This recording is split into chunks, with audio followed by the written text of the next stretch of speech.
जय गुरु गोरखनाथ। ओम नमः शिवाय। मैं किस्मत नाथ। मेरे पास बहुत से कॉल आते हैं जिनमें लोग कहते हैं कि हमने अपने घर के पितर मजबूत करने हैं, कैसे करें।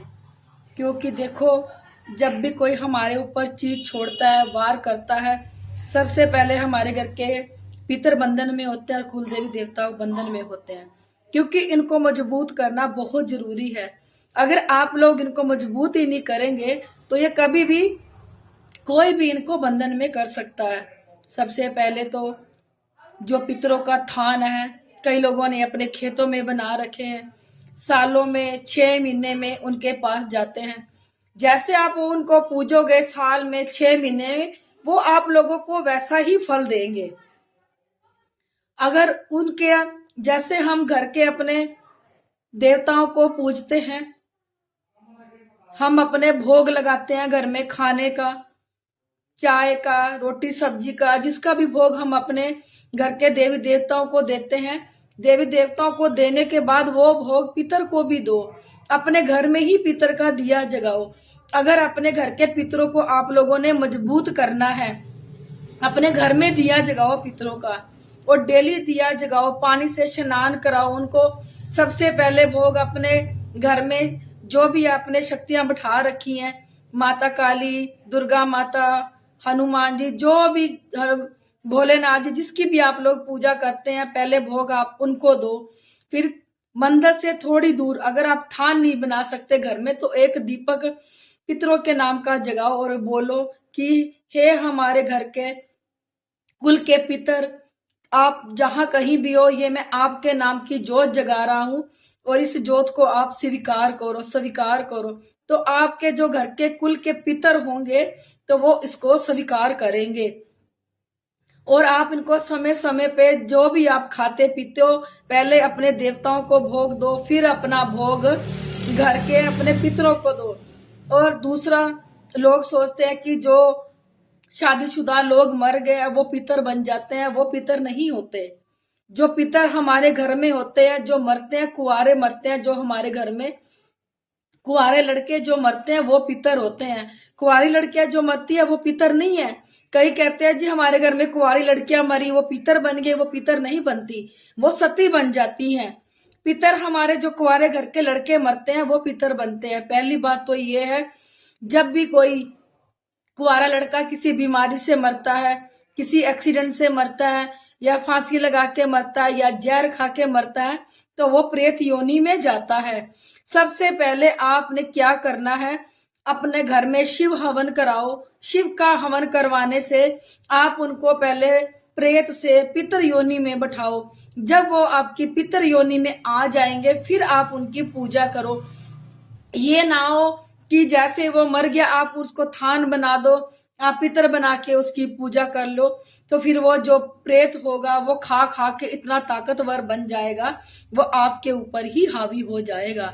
सबसे पहले इनको प्रेत योनि से आपने पितर योनि में लेके आना है, क्योंकि ये हमारे घर के बड़े हैं, ये हमारी रक्षा करते हैं। अगर हम इनको पावरफुल ही नहीं बनाएंगे तो देखो कोई भी इनको आसानी से बांध लेगा। जिसके घर के पितर खुश है ना अपने बच्चों से, उनको देखो रात दुगनी चुगनी तरक्की देते हैं वो, क्योंकि वो खुश हो जाते हैं कि ये मेरी सेवा अच्छे से कर रहे हो। आप जाके खेतों में थान बना देते हो, उन थानों को बना के आप 6 महीने साल में जाके देखते हो, फिर आपको ये नहीं पता कि जो थान आप पितर का बना के आए हो उसमें प्रेत भी बैठ गए हैं आके।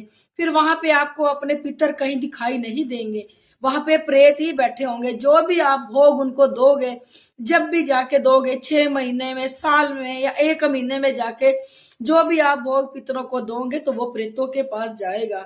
समय समय पे आप उनकी जांच कराओ। पहली बात तो ये है कि अपने घर को अपने पितरों को बेगौरा करके आप खेतों में मत बनाओ। अपने घर में ही, जहां आपने मंदिर बना रखा है उससे थोड़ी दूर ही अपने पितरों के नाम का डेली एक दीपक जरूर जलाएं, अगर आप उनको ताकतवर बनाना चाहते हैं। जो हम लोग खाते हैं आप उनको भोग दें, अगर आप ताकतवर बनाना चाहते हैं। महीने में नहीं कर सकते, 2 महीने में, 3 महीने में अपने पितरों का हवन कराएं, ताकि वो और ज्यादा मजबूत बन के खड़े हो जाएं। जो लोग अपने पितरों को मजबूत बनाना चाहते हैं, क्योंकि जिसके पितर खुश है ना घर में, उनका कारोबार भी अच्छा चलता है। क्योंकि अगर हमें पितर दोष लग जाता है ना, तो जो हमारा कारोबार है कुछ भी नहीं चलता और ठप हो जाता है। फिर हम सोचते हैं कि क्या बात, हमारा कारोबार नहीं चल रहा, या चलता चलता कारोबार एकदम से ठप कैसे हो गया। ये थी आप अपने पितरों की ताकत बढ़ाने के लिए। और दूसरा, आप लोगों ने ये ध्यान रखना है कि जो भी घर में कुंवारा मरता है वो ही पितर होता है, ना कि शादीशुदा लोग पितर होते हैं। फिर आप लोगों ने ये भी ध्यान देना है कि जो मर गया कुंवारा लड़का, तो वो सबसे पहले ये नहीं है कि वो आपका पितर बन के ही बैठेगा, वो प्रेत योनि में चले जाते हैं। उनका शिव का हवन करा के आप लोगों ने उन्हें पितर योनि में लेके आना है। बाकी दूसरा, जो हमारे घर में कोई भी भक्त होता है, जो पाठ पूजा करता है, भक्ति की लाइन में जाता है, जब वो पूरे हो जाते हैं तो ज्योति ज्योत समा जाते हैं तो वो हमारे घर के सेवक बन जाते हैं।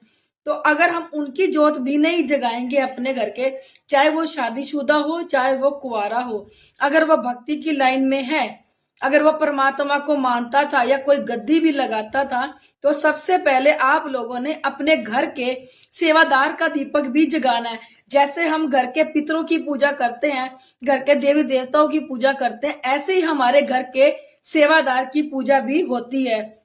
ऐसे ही हमने अपने घर के सेवादार की पूजा भी करनी है। मैं अपनी हर वीडियो में कहती हूँ, इस वीडियो में भी कह रही हूँ, यहाँ पे गुरु गोरखनाथ और भोलेनाथ साक्षात प्रकट हुए थे। यहाँ पे हर सूक्ष्म से सूक्ष्म चीज को देखा जाता है, जो हमारे खून में रम जाती है, जो हम